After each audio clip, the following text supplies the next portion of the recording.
بسم اللہ الرحمن الرحیم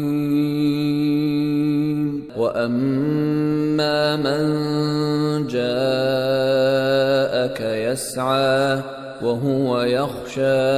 فَأَنْتَ عَنْهُ تَلَهَّى، اور وہ جو آپ کے پاس دوڑتا ہوا آیا ہے اور وہ خوف خدا رکھتا ہے تو آپ اس سے توجہ ہٹا رہے ہیں۔ آیت نمبر 8 اور 9 کے معانی ہم نے بیان کر دیے تھے۔ آیت نمبر 10 کے الفاظ کے معانی کے آغاز سے پہلے ایک نقطے کی طرف آپ کی توجہ دلوانا چاہیں گے۔ اگرچہ یہ نقطہ ہم پہلے بھی بیان کر چکے، لیکن اس کے باوجود چونکہ بات حساس ہے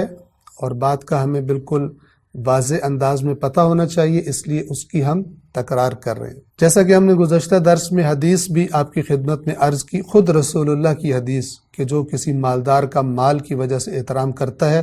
اس کے دین کے 3 میں سے 2 حصے چلے جاتے ہیں۔ یہاں پر اس بات کی طرف پھر آپ کی توجہ میں مبذول کروانا چاہوں گا کہ رسول اللہ کا ان مکہ کے سرداروں کی طرف توجہ دینا اور وہ جو نابینا آیا تھا اور اپنے لیے دین اسلام کی تبلیغ کی طلب کر رہا تھا، اس کی طرف اس انداز میں توجہ نہ دینا،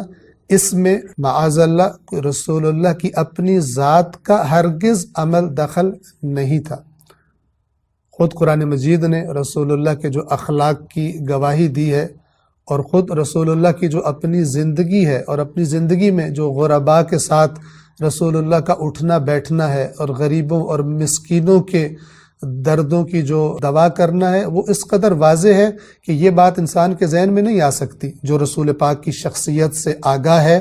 رسول اللہ کی پاکیزہ سیرت سے آگاہ ہے، اسے اچھی طرح معلوم ہے کہ رسول اللہ کبھی بھی کسی مالدار کو اس کے مال کے سبب کسی غریب پر ترجیح نہیں دیتے تھے، اور قرآن مجید کی آیات نے انبیاء کی یہ صفت بیان فرمائی ہے۔ تو یہاں پر مسئلہ کیا تھا؟ یہاں پر مسئلہ یہ تھا کہ یہ ایک خاص موقع تھا کہ جو بار بار ہاتھ میں نہیں آتا تھا کہ مکہ کے جو بڑے سردار تھے وہ آ کر بیٹھے تھے رسول اللہ کے پاس اور دین اسلام کی بات کو رسول اللہ سے سن رہے تھے۔ اب جب بیچ میں یہ نابینا اس محفل میں آیا تو رسول اللہ کو گویا کہ ان کو یہی تھا کہ اس سے تو بعد میں بھی بات ہو سکتی ہے، لیکن اگر یہ لوگ چلے گئے تو پھر یہ نادر موقع گویا کہ شاید اس طرح جلدی ہاتھ میں نہ آئے۔ اور وہ بھی کیوں؟ وہ بھی رسول پاک کے دل میں خواہش کیا تھی؟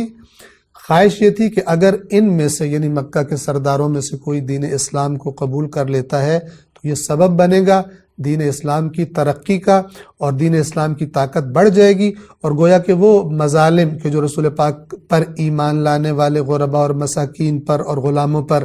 یہی مکہ کے سردار جو ظلم ڈھایا کرتے تھے، ان سے بھی نجات کی طرف ایک راستہ کھل جائے گا۔ تو یہ سبب تھا دین اسلام ہی کی خدمت اور اللہ کے دین ہی کی تقویت کی خواہش کے تحت رسول اللہ نے گویا کہ یہ چاہا کہ اس نابینا کے ساتھ بعد میں بات کی جا سکتی ہے، ورنہ ہرگز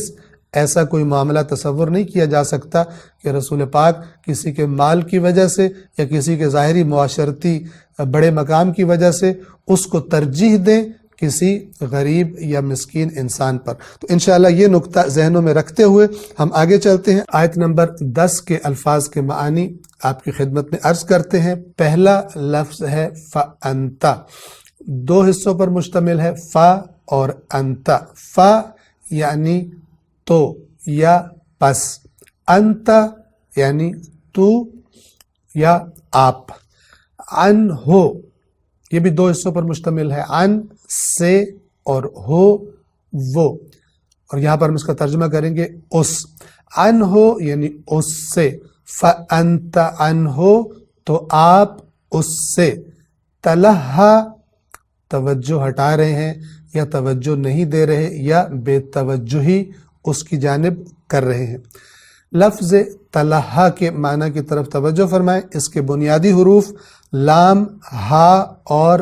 واو ہیں، جس سے لفظ لہو بنتا ہے۔ قرآن مجید نے ارشاد فرمایا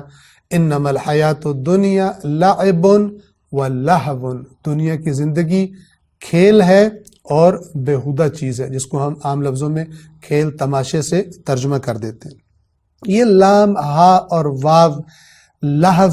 اس کا جو اصل معنی ہے وہ یہ کہ ایک چیز سبب بنے کہ انسان کی توجہ کسی دوسری چیز سے ہٹ جائے، اور یہ جس چیز کی طرف توجہ ہو گئی ہے وہ کم اہم ہے، اور جس چیز کی طرف سے توجہ ہٹی ہے وہ زیادہ اہمیت والی ہے۔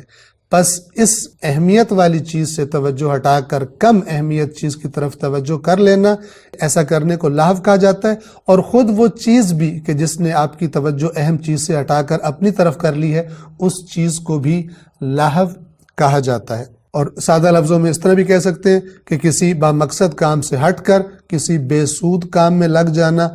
ہر وہ چیز لہو کہلائے گی کہ جو انسان کو اہم کاموں سے ہٹا دے، اس کی توجہ کو ہٹا دے اور اپنی طرف مشغول کر لے، یا ایسی لذت کہ جو انسان کو اپنے پیچھے دوڑائے اور ناپائیدار ہو، باقی رہنے والی نہ ہو، اور اس ناپائیدار لذت کے پیچھے چل کے انسان پائیدار اور باقی رہنے والی لذتوں سے محروم ہو جائے۔ اہم کاموں سے غافل ہو جانا، یہ ہے لہو کا معنی۔ اسی لہو کے لفظ سے تلہا ہے کہ جو سورہ عبس کی آیت نمبر 10 میں آیا، اور تلہا اسی بنیادی معنی کو ذہن میں رکھتے ہوئے آپ دیکھیں تلہا کا معنی کیا ہے؟ بے توجہی کرنا، توجہ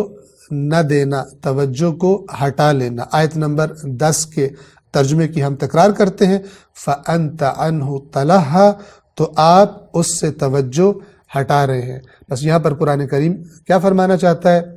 کہ وہ شخص کہ جو آپ کے پاس کوشش کرتا ہوا آیا ہے، ظاہر ہے کہ ایک نابینا کے لیے چلنا بھی آسان کام نہیں ہوتا، وہ راستہ پوچھتے ہوئے اور دین اسلام کی طلب میں آپ کے پاس آیا ہے، آپ اسی پر توجہ دیجئے، اور وہ شخص کہ جو اپنے آپ کو سمجھتا ہے اپنے مال کے سبب، اس کی طرف آپ توجہ نہ دیجئے۔ اور اگلی آیات میں مزید واضح ہو جائے گا کہ قرآن فرماتا ہے کلا